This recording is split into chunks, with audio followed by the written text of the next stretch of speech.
Tingnan natin.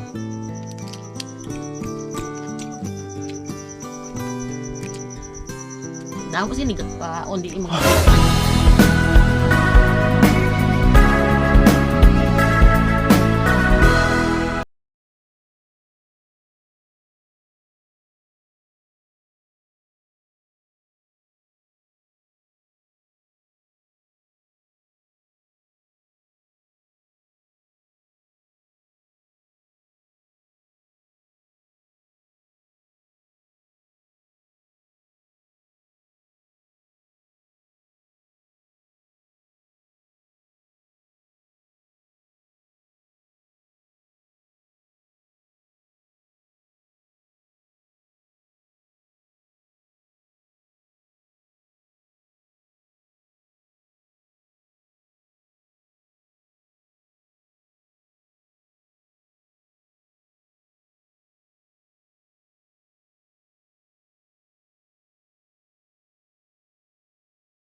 Aabutan natin. Prito mo muna. Itong kuan. So 15 minutes na po tayo naglalakad mga kababayan. Ano pa yun mabilisan. Kasi baka maabutan ng ulan. Kaya kailangan natin.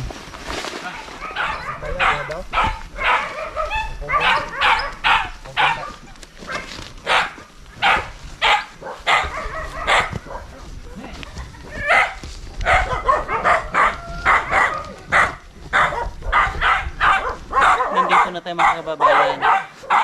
So ito yung pupuntahan natin. Itong kubo. No, ito yung puntahan natin. Hello po. Magandang umaga. Pasensya na sa disturbo. Wow, ang ganda naman dito. No, parang simento pero ano siya, So ayan po mga kababayan, sa wakas dumating na rin po tayo dito sa paroroonan natin, no. Napakalayo mga kababayan. Pero yun nga sinasabi ko, hindi ka makaramdam ng pagod pagod sa ginagawa mo kahit maglakbay ka ng kay layo-layo. Basta yung pupuntahan mo na magbigay ka ng biyaya na meron kang taong napasaya, Diyos ko po, baliwala po yung pagod. No, hindi mo maiinda, hindi mo mapapansin na malayo na pala ang narating mo. So tulad dito mga kababayan, napakalayo ng nilakad natin pero ayos lang po mga kababayan at masaya po yung buong team na kahit paano nakarating tayo dito ng maayos. At nandito si tatay. Magandang umaga po sa inyo, tatay. Oo, Anong pangalan ni tatay? Remio, Si tatay Remio. Ilang taon na po kayo, tatay Remio? 68. 68 na po kayo. Oo, So ilan ang anak ni tatay Remio? kuwan, Sa pangalawang asawa, 6. Bakit po doon sa unang asawa, ilan po ang anak nyo? 5. 5. Unang asawa, 5 ang anak. Pangalawang asawa, 6 ang anak. Bali, 11 lahat po ang anak nyo. Wow, ang laking pamilya yon. Ang dami, tatay At paano pala nangyari? Bakit nagkaroon tayo ng pangalawang asawa, namatay ng unang asawa? Oo, Maaga namatay. napatay ito siya sa pagbata. Tapos, ilang taon na ba namatay si una mong misis, tatay Romeo? Dugay naman to. Dugay na. Nalipat na ko kung ano itong tuig. Bata pa. Ako bata-bata pa sa una. Yun lang ang dahilan sa panganak doon na namatay sa panganak. So, kumusta naman po ang buhay-buhay, tatay Romeo? 11 ang anak. Kumusta po ang buhay-buhay natin? Paano natin nabuhay yung 11 na anak? Pigado, kargata pa ang obra ko dito. Yun lang, bukod doon sa Kargatapas. Subong way na ko nag-obra kay ti. Budlay kasi paglakat-lakat ko yung asawa ko high blood man. O kumusta pala si Mrs. ngayon?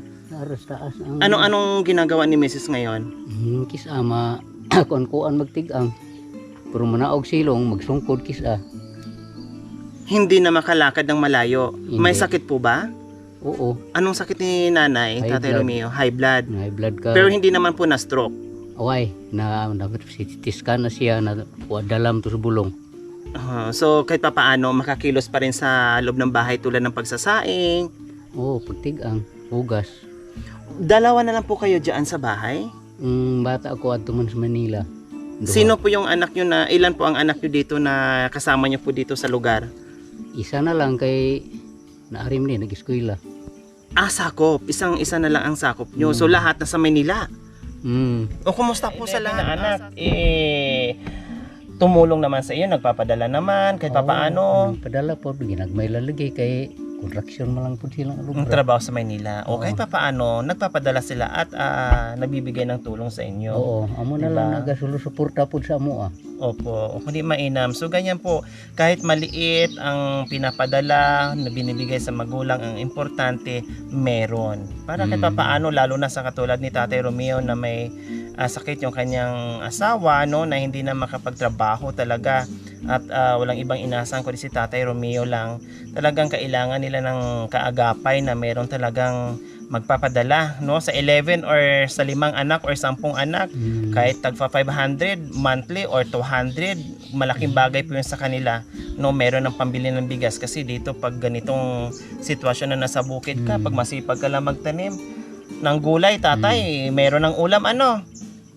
So tara, pwede ba natin makita si Mrs. nyo, Tatay Romeo? Makilala natin? Oo. Okay, so ayan po mga kababayan, ako'y namangha, no, kasi parang sinadya yung paggawa ng bato dito, no, pero ano siya parang daanan ng tubig, nabuo siya ng ganyan. Napakaganda, napakatahimik na lugar, napakasimpleng lugar, pero napakaganda tingnan dahil kahit ganyan yung pamumuhay ng mga kababayan, masipag naman sa buhay-buhay nila, no, at ayan, nakita nyo naman ang may mga halaman pa sila. Hello nanay, magandang umaga po. Pasensya na sa aming disturbo, nanay. Ayan.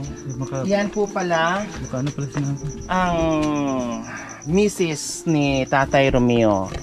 Anong pangalan ni nanay? Carmen, Si Carmen. Ilang taon na po kayo, Nanay Carmen? 65. 65. Sige, upo po kayo, Nanay Carmen. Upo lang po kayo para hindi po kayo mapagod. O, kumusta ang buhay-buhay dito sa bukid, Nanay Carmen? Oh, pigado.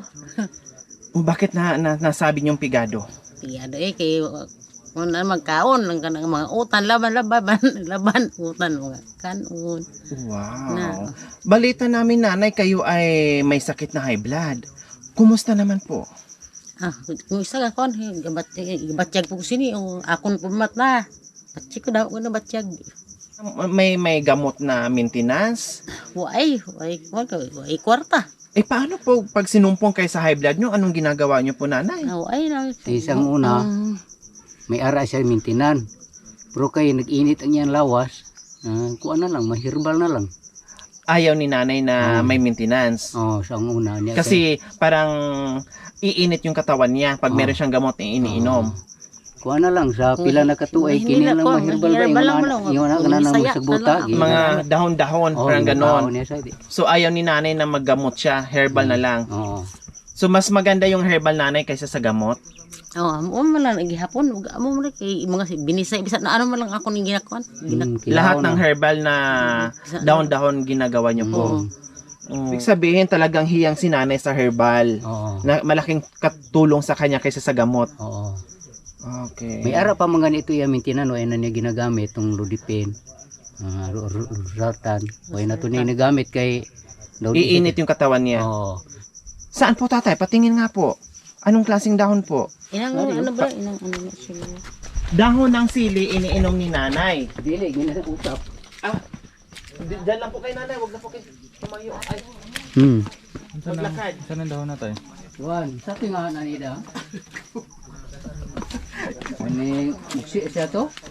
Sa tinga na ni? Amo ni siya ginausap naman. So, ayan, nakita niyo po, kinakain talaga siya. Anong lasa? Ama aslom. Aslom sa aslom na.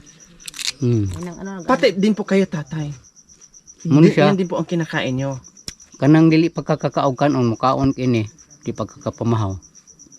So, ayan mga kababayan na, ito, pangalan nito, Nanay. nalipat ko sa ngalan. Nalipat. Mursilin sa tinga ni. Daham ni sa sakit-sakit sa tuhod god. Lahat, maraming dala na sakit mga kababayan. Dahon lang po. Oversugar ka. Halaman siya at the same time, herbal. So nakita nyo po ningangat-ngat. Pabutin muna natin ng mga kahit mga 5 minutes. Titinan natin kung anong reaction ni tatay, kung makulaps ba. Gakaon gali sini ang mga bata diri. Isugi na susuan nila asin. Mga bata, mga apo ko, kaon. Subukan natin mga kababayan. Tumalab na yung kinakain ni tatay, nasa 20 minutes na wala naman nangyari. Ayos naman. Nakasmile pa. Tingnan natin.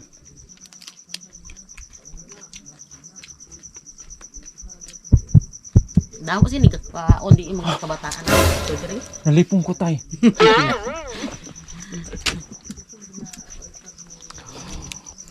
Medyo maasim na mapakla na Oversugar ka, amo ni siya ginakuan. kainin talaga, lunukin talaga, tatay. Grabe no. Ito ang nakasanayan nila. Ayaw maggamot. May gamot si Nanay dyan na Lodipin at Losartan. Tinigil, in-stop. Kasi hiyang siya dito sa mga herbal. O, diba? Kasi alam nyo naman, nung kapanahonan ng mga nanay natin, mga lola natin nasa bukid, hindi naman yan sila nagpupunta ng hospital no? Kung ano-anong herbal lang yan ang ginagawa nila, no? Iniinom nila, kinakain nila, yun lang yung pinakagamot nila. Pero awa ng Diyos at siguro kasabay ang panalangin, no? Ay gumagaling naman din sila. Depende na siguro sa katawan mo kung saan masanay, no? At tanggapin sa katawan mo na gagaling ka. Okay, kumusta? Kumain na ba tayo? Nanay, upo po kayo dito, Nanay. Tapos bago pa naman Sige po, dito, Nanay. Upo lang po, Nanay, para... Diri sa mga babaw. Ay! Dito po. Diyan po kayo dumaan, Nanay. So, ayan po ang bahay ni Nanay Carmen at ni Tatay Remigio. Ayan po. So, ganun lang po mga kababayan. Dito lang ba ito? Ay sige, okay lang po dyan ay. Wow, may langka pa oh. Sila ko gali. Hilaw pa. Ayan oh, pwede ka Pamili na ko po. ba? So ayan po.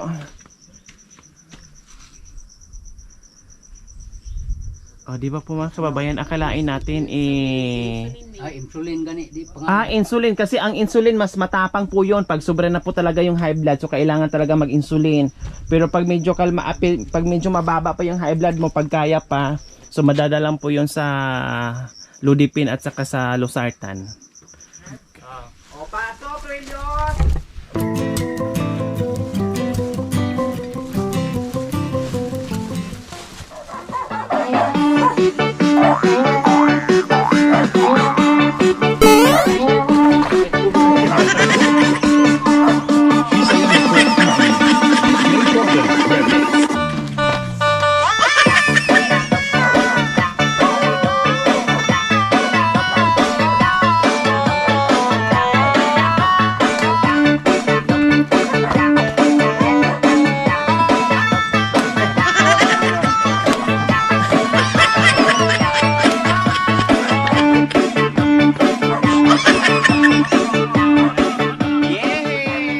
Okay, maraming salamat mga Rohelios. Hindi lang biyaya ang dinadala nyo, pati saya na papangiti natin yung ating mga senior ay binibigay nyo. Maraming salamat. Ano ba ang daladala ng mga Rohelios natin? Tay, may natay.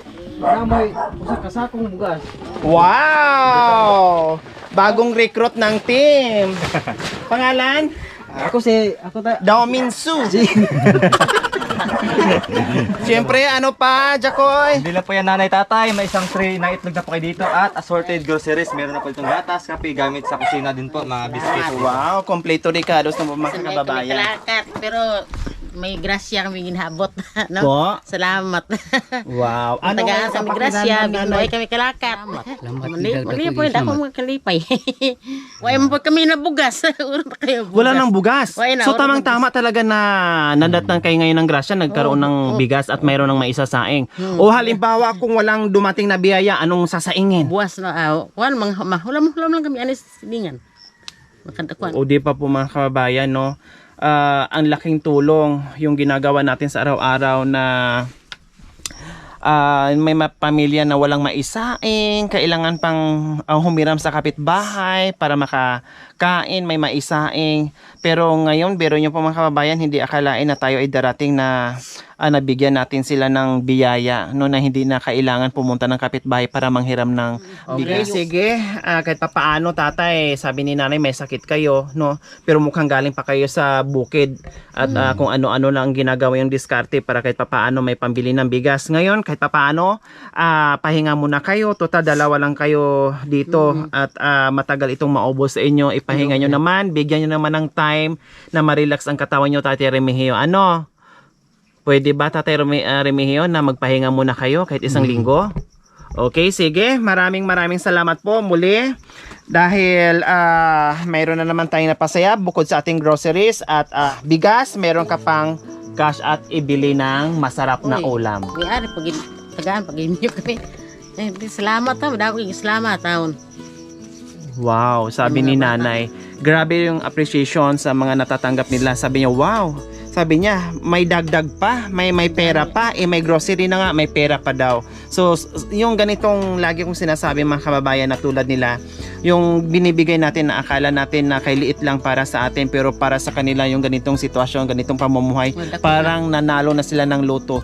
Ang laki na talaga at laking tulong sa kanila, lalong-lalo na ganito yung pamumuhay mo. Kaya maraming salamat po sa inyong lahat talaga, sa ating mga sponsors, subscribers, followers, YouTube members, no, viewers, commentators, lahat po kayo. Ito po yung ginagawa nyo na pagsuporta sa aking channel. Ito po yon. Sabi ko nga, hindi ko ito magagawa na mapalawak ko ng sobra, no, na makarating tayo ng Negros kung hindi po dahil sa inyo. Siyempre dahil sa pagmamahal nyo sa akin, parang minahal nyo rin po yung ating mga kababayan. Maraming salamat po. Okay, nanay. Pagpasensyahan yung aming munting handog sa inyo at nawa ay makatulong ito sa pang-araw-araw yung pangangailangan, okay? So magpapasalamat tayo sa ating mga sponsors. I-flash po natin yung mga kababayan, no, basta lahat ng vlogs dito sa Negros, sa Escalante Negros Occidental, no, or Negros Oriental, ito po ay nanggagaling sa ating mga sponsors, no? Donation po 'yon para sa ating second year anniversary. Maraming salamat po. At yon, ilalabas natin lahat ng pangalan kung sino-sino po yon. Maraming salamat sa suporta hanggang ngayon. Mayroon pa namang humahabol. Salamat. At nawa ipagpalain tayo ng Panginoong Diyos. Araw-araw nawa ibigyan pa tayo ng kalakasan ng katawan sa araw-araw. Nawa ibigyan pa tayo ng mahabang buhay upang sa ganun marami pa tayong matulungan na kagaya nila. Maraming salamat po. So mga kababayan, huwag niyo po kalimutan, paki-share at subscribe sa aking YouTube channel, Lori Aquino Tarita. Maraming salamat po. God bless us all. Bye!